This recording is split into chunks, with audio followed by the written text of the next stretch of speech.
Okay, and you're transparent? So there was another trans shooter. This one, for some inexplicable reason, was mad eyes.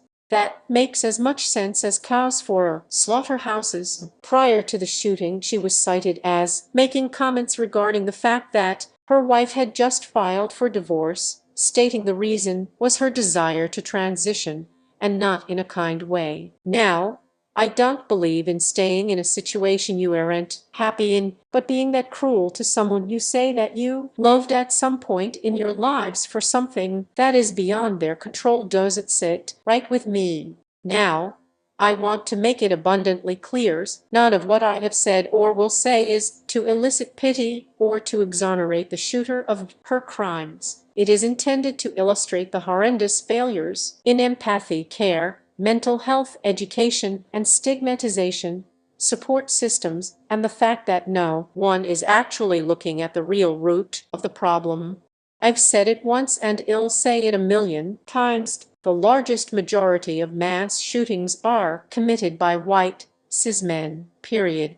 It's a fact. The most common reason for them committing these mass shootings is not a mental health issue. It's usually related to bigotry, with the targets being queer, BIPOC, or a different religion.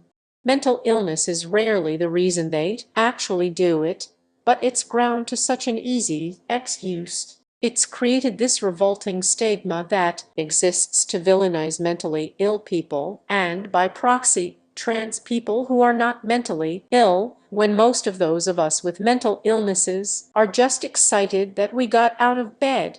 Today, psychological research has shown there is no actual link between mental illness and violence, but this negative myth has very real, very deadly consequences. People with mental illnesses are 16% more likely to be killed by police when emergency services are called. Research has shown that less than 5% of all gun-related killings have been related to mental health issues, and only 7 mass shooters have been trans. 7. The trans shooters there have had histories of abuse, neglect, and mistreatment leading up to the shootings. This administration has gone to great lengths to villainize and terrorize trans people, and we only make up 1% of the population. We were declared terrorists after just one trans person shot someone.